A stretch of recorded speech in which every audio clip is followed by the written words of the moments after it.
that song I just downloaded, I'm going to keep my downloads. All right, go throw it in my timeline. First, let's do 2K workflow. So I click New Composition, 1920, 1080, 24 frames per second. Duration, let's just say your thing is minute because you're an overachiever. All right, I'm going to drag this into here. Twirl down right here. Every layer has a twirl down. Go to the audio. Go to the waveform. Now we can see the waveform. Let's magnify in with a little slider. So right here, that's the snare. All right. And did you hit the, oh, did not want that to happen. Let's go back. I'm going to right click. No, okay. Is there a way to like precisely put it on the beat, or is it just like you just press it where it is? Where you're guessing it's because I'm looking at the. Because on my song, I can't get it on the exact kick when it kicks. Like I can't put the timeline line. See, on that. that's why I picked this one, because like, watch right here, this section right here. So that's the snare, and it's gonna be here again. Yeah, but with that, when you try to go to that snare, like the first one you just showed, you couldn't get it lined up with the exact snare. It's going to be like a little bit above, a little bit next to it. Let's see. That's what I'm trying to say. Yeah, we'll see how. It doesn't have to be crazy perfect. It's like so.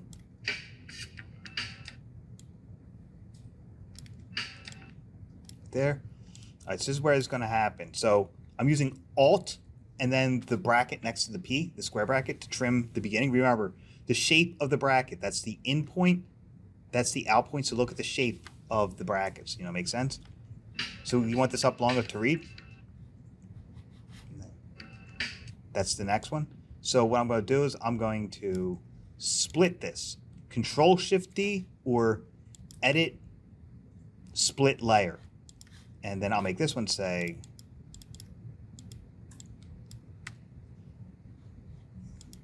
let's see if that works.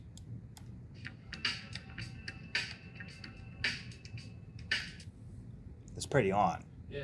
So I was like one frame within it. So. But there's no way to precisely put it on the kick. People aren't going to, if you're you know what I mean? Like that was pretty close on. And. Yeah, I'm just wondering if there is actually a way to precisely do it. Like, now, if you want to do something precise, I'll show you something precise.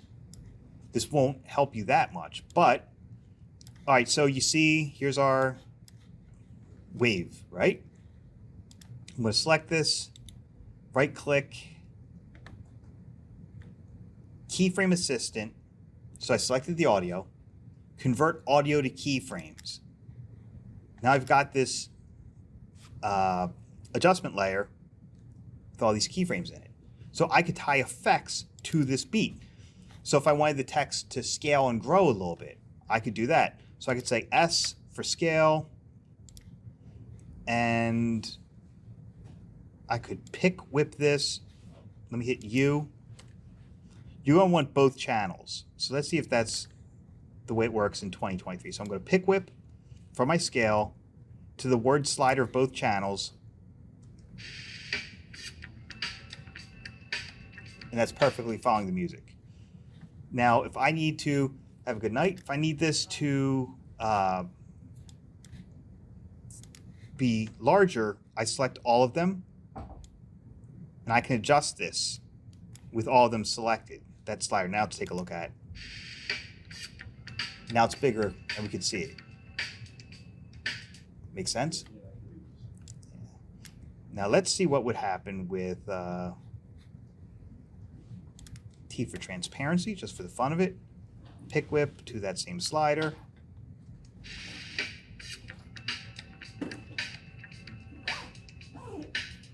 Okay, transparency doesn't work as well with that expression, but you can do glows and other things. But that's one way to get something to perfectly follow the beat, is making keyframes out of it. Right. Have a good night. Hi, Professor. See you Wednesday. See you Wednesday. And make sure you have some ideas for the final project. I have ideas. I have a bunch actually. Good. In a file that I haven't started though. That's the spirit. But it's a start. Ideas are the start. Get them One. safe. So does that help you a little bit? Yeah. I was looking at the sound waves and going off the size of them for those beats. I was just seeing if there's like an exact way to get in between a keyframe. You cannot go more than a frame. Yeah, okay. I mean, you can't go less than a Because frame. in another, like Sony Vegas, you can actually go in between frames and like measure like an exact part where you want to put a keyframe. That's so weird. I've never heard of going below a frame. It's you just turn off the snapping and you can like literally put the timeline wherever you want on the Sony Vegas. So I'm not sure. Well, we can go to any frame we want, but you can't go less than a frame in Premiere. I mean, After Effects. Everything is frame based. Wish I could explain it better. I don't know. It's just when you turn off the one thing in Sony Vegas, I can literally get to the precise point of where a kick is. Oh, I know what you're talking about. But it's just here I can't figure it out. But I can figure out how to work around it. Like you said, one or two frames isn't really going to hurt anything. Yeah. And look at the sound waves will help you line up. I mean, the audio waves. Gotcha. And then if I send you the Blender projects, like I could take a look at, yeah. mind taking a look I'll at need it? all the materials and all that stuff, yeah. All right. And definitely instancing instead of duplicate. So do a save as. Uh-huh. And you know you can copy and paste your objects between files, right? Yeah, so You could also append them. I have a turbulent displacement on it, so it's like bursting out of the letters, but I have it to a minor setting, so it's like just like kind of slowly transforming. Okay. I want to kind of take that off, do what you said, put the what are they called again? Instances. Yeah, instance. Fill it up with those instead, and see if it'll still work with that, because I duplicated them all instead. So Another thing you might want to look at is geometry nodes. yeah. What geometry nodes will let you do is follow shapes.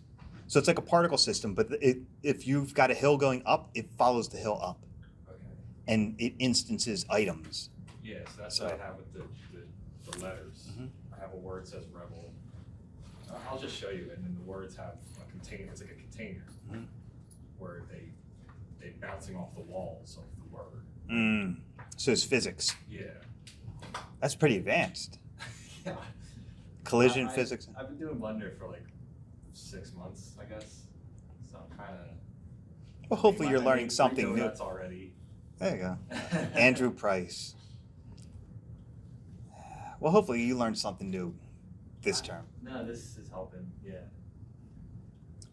Once you really get into it and you're like, I want to learn, then you're like, all right, how do I clean up my geometry? How do I, that's when you really get into it. But No, there's a difference between doing YouTube tutorials and listening to an actual lecture, like, because you can ask questions and stuff. oh yeah, like the one thing when I'm doing something, I do a little bit of everything that builds up to something. Like we did, okay, here's a recap on the modeling. Here's, smart UV projecting. So we're building our stairwell. But like with Andrew, he like hits you with too much. No, I had to do the video like backtracking so many times. Yeah, and you're like, dude, really? This could have been a 10-minute tutorial, and it's like 16 chapters, and each chapter is 45 minutes, and you're like, man, yeah, I've gone through 2 of his. 2. Yeah, no, like I said, I did the donut 3 times, and even like the 3rd time, I'm still like an hour into it. I thought I'd do like 2 hours, and then a second donut, I'd be like, okay, this is going to be 1 hour. 3rd donut, I'd be like 30 minutes. I'm still doing it like after an hour. So I'm still like, what is he saying? Like, why is he doing this? Like, I know, yeah. so it's just learning a bunch of crap. You can learn a lot from him, but you don't. He teaches in a way where he forgets that you don't know what he's talking about. Like, I was talking about shading. Like, now remember, we're going to have to split up this railing because once we texture it, it's going to look bad. So he doesn't talk about stuff like that. He doesn't talk about topology or any of that. So. And he's just like, oh, well, you know, this and that, and he'll gloss over stuff, and it's not that step by step by step. Yeah. You also can't talk to him, I guess, so it doesn't tell him to stop, slow down a little bit. And the other thing is, it's like you'll look at his thing, and you're like, oh, I can't wait to learn that. Look, I just grab some acid. So it's like, so I'm not even going to learn how to do half of this. You know what I mean? Like, Yeah. he'll grab a bunch of trees and stuff, and you're just like, oh, man. Yeah, I found like a good website with a bunch of free assets. That's where I found the skull and the revolver. So. Okay, wait. This is well worth doing if you're serious about Blender. So I'll just create a new scene. BlenderKit add-on. That's what it is. It's actually called BlenderKit. So it's this thing right here. So I'm going to hit ignore. Because I don't know if it'll let me update it. So I'm going to ignore it. So what you do is it adds to your sidebar, N, and you got to find. So here's my BlenderKit. So what I can do is I can go to search filters, free first. Now you can look for stuff like models, textures, scenes, HDRIs. And this is a massive free library. It's like an add-on? It's a free add-on. It's called BlenderKit. So look it up, BlenderKit, and this is going to be in my lecture. But yeah, and I could just do a search. Like, let's say I'm searching for models, and I'll say tree. And remember, I did free first. All this stuff is free. The stuff that's not free has like a padlock on it. So it's like, look at that. That's free. A lot of good stuff. When you get it, oh, before you even download anything, I'm glad we're talking about this. There's an import settings right here. Import, right there. See that import settings? I have mine set on to append. What that does is everything I choose, I get everything. I get the model and the textures, and I can edit that model. So if I go, well, I want to do a little something with that tree, I can edit it. So, and my mouse up and down does this.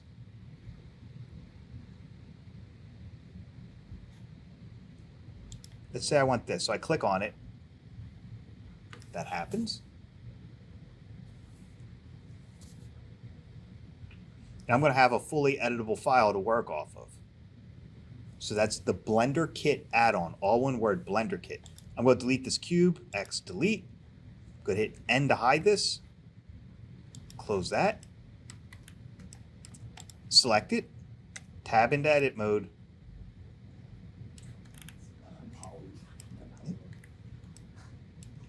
Well, like I said, stuff gets pretty complex pretty fast.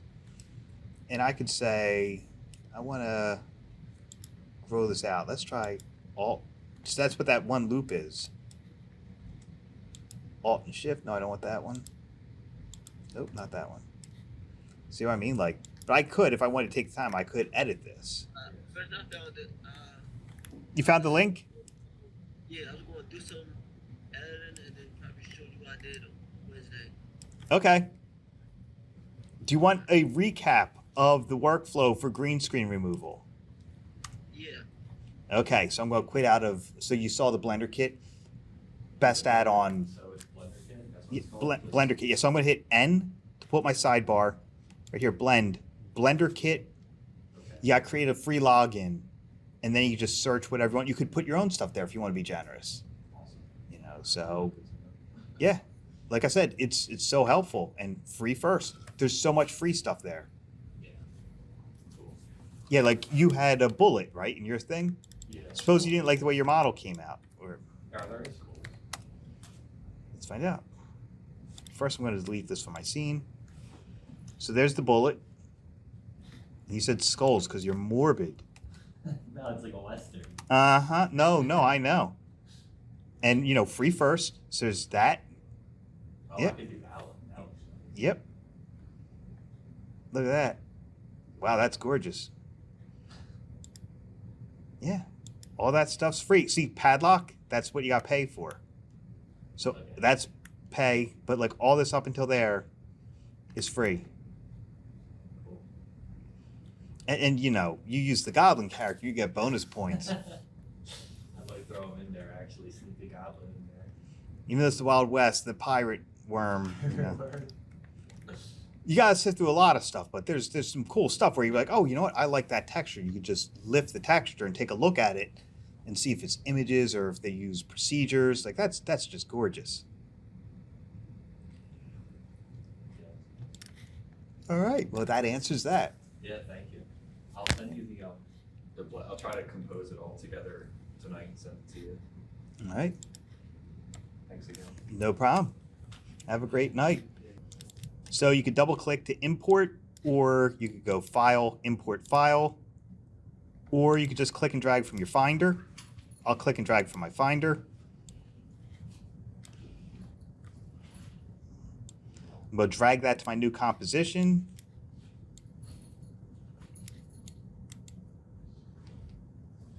Say I want this.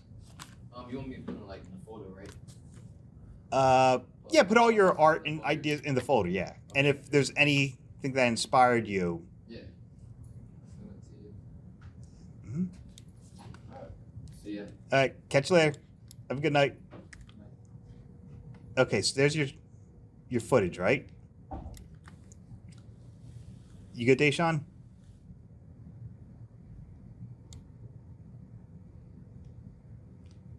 So I've got the footage placed. I trimmed it up just based on what I wanted using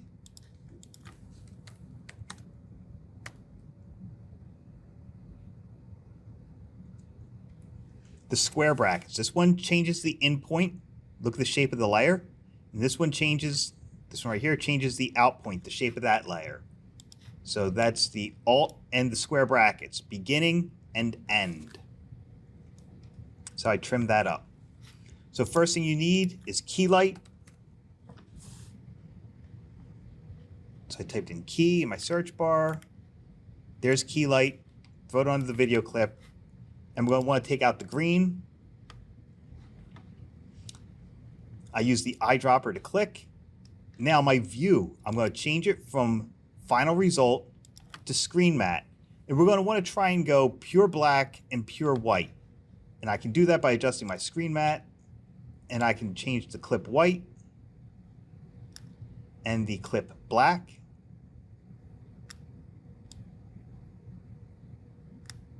To about there.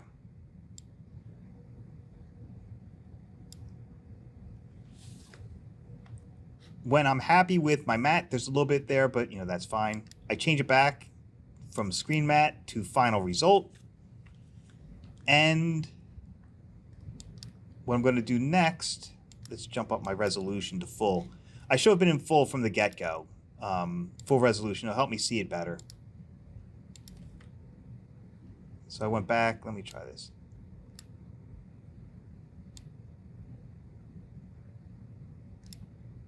All right, I'm happy with that. Go back to final result. I'm going to duplicate this. Let me turn off the audio. I'm going to duplicate it, Command D. The bottom, I'm going to turn off the Keylight effect and keep it on the top. This is creating an alpha matte. So I'm going to use the shape of the alpha on the top. I'm going to hide my alpha right here. I'm going to use this shape, this positive space, to mask out the green screen below it. That's how that works. So I click on the one below where I turned off the Keylight effect. I'm in my switches. I need to be in modes. Toggle switches and modes right here. You click that to get to it. So there's the section for track mattes. Think of it as you put a Halloween mask over your face. So the mask shape goes above in my layer stack. I go to the layer below, over to my track matte column, click, and I look at my layer number, layer 1. That's the one I want. This first one is the default for alpha matte. If I click, that becomes a Luma matte. If I want the inverse, I click the second column. That's the alpha matte invert. That's Luma matte. That's Luma matte invert. So you're going to want an alpha matte. I'm going to select both layers, right click and pre-compose and call it green screen 01, move all attributes. So now I want to clamp in on that green. And I can do that because now I've pre-composed it. So let's try refine soft matte. I'm going to throw that on. And already that's doing something. So let's smoother.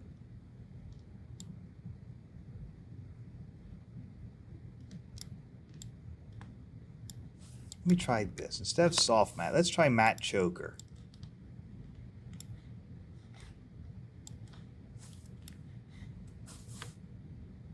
Oh wait, you know what? Actually, before I do that, let's do despill. So I'll throw spill suppressor on it. And I choose a green color.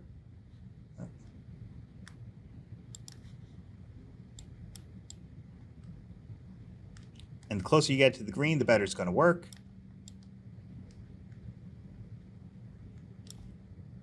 But look at that difference what spill suppressor did. That's the way to go. Set that up to 200.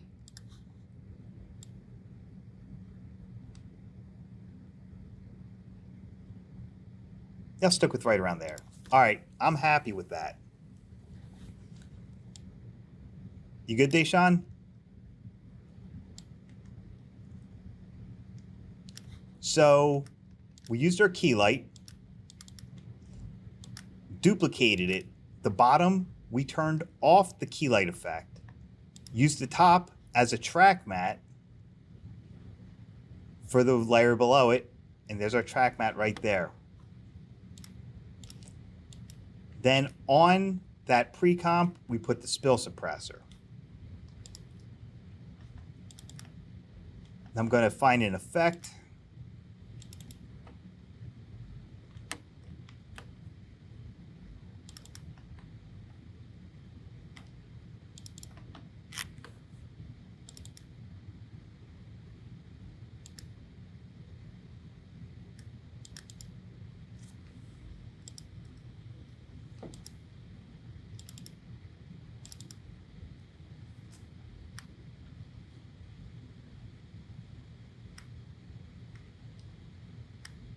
I'm going to look for something that will go good in that positive space.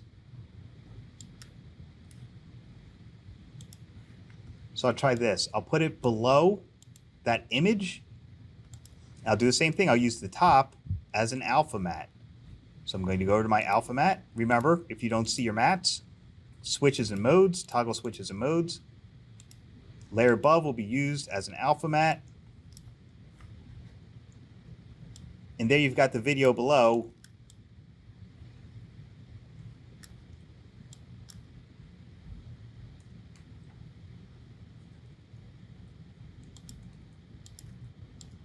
Working. Now we could duplicate this top layer, Control D, turn it back on, and we could adjust the transparency of it if we wanted.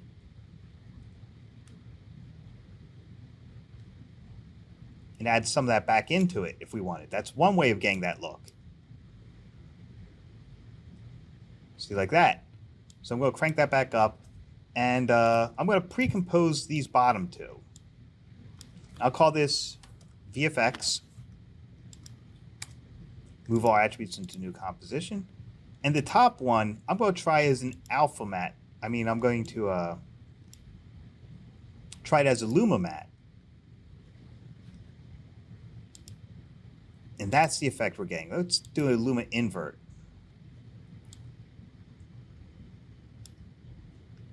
Let's turn off that invert.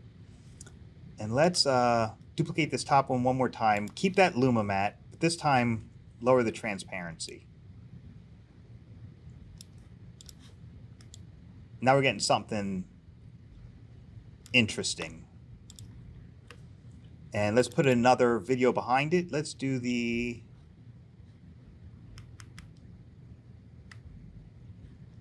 Let's grab this tech one. Throw it at the bottom.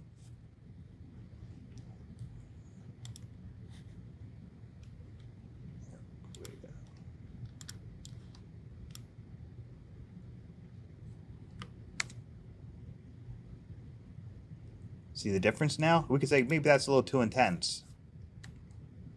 I could grab that one, lower the opacity of it a little bit. See? That's going to be your workflow. And just think of what images go in front and behind to get the look and feel you want for your credit sequence. We get that result pretty quickly.